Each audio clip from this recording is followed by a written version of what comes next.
কলকাতায় পশ্চিমবঙ্গ রাজ্য নির্বাচন কমিশনে অফিসে আছেন আমাদের সহকর্মী সুকান্ত চট্টোপাধ্যায়। আমরা তার কাছে যাচ্ছি। সুকান্ত, ভোট তো বোধহয় এই মধ্যে শেষ হয়ে গেছে, কি অবস্থা দেখলেন? দিনভর ভোট প্রদান কেমন হলো? নির্ধারিত সময় এখনো শেষ হতে ভারতীয় সময় আরো 15 মিনিট সময় লাগবে শেষ হতে। এখনো পর্যন্ত 5টা পর্যন্ত যে ভোট পড়েছে সেই শতাংশটা প্রায় 83% ছাড়িয়ে গেছে, এবং 5টার পরে যে 1 ঘন্টা রয়েছে 6টা পর্যন্ত, এটা 90% ছাড়াতে পারে এমনকি নির্বাচন কমিশনের যে ধারণা। তবে এই যে 15টি বুথে যে পুনর্নির্বাচন হচ্ছে, কোনো জায়গায় কিন্তু কোনো অশান্তির খবর পাওয়া যায়নি।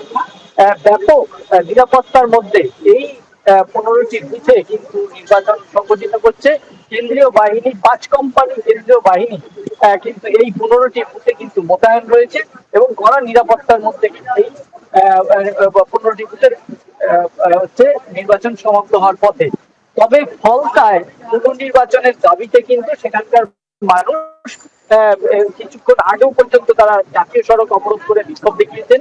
সেখানেও প্রায় 35টি বুথে কিন্তু পুনর্নির্বাচনের দাবি জানিয়েছেন তারা, এবং নির্বাচন কমিশনের কাছে শাসক বিরোধী যে দলগুলি রয়েছে, বিজেপি, আইএসএফ, সিপিএম, প্রত্যেকেই কিন্তু অভিযোগ জানিয়েছে সেখানে পুনর্নির্বাচনের জন্য।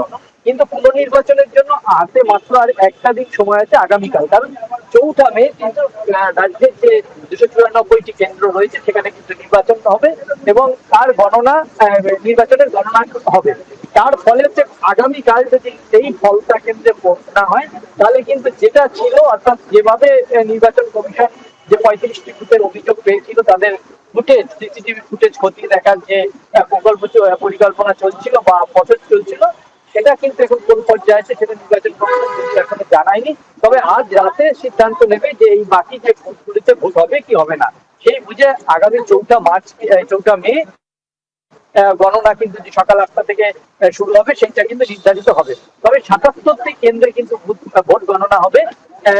গোটা রাজ্যে যে 294টি কেন্দ্রে যে নির্বাচন হয়েছে, স্ট্রং রুম হয়েছে 77 ঠিক জায়গায়, এবং এই 77টি জায়গায় স্ট্রং রুম নিরাপত্তার জন্য প্রায় 500 কোম্পানি সেনাবাহিনী কিন্তু এখানে আধা সেনা মোতায়েন করা হয়েছে।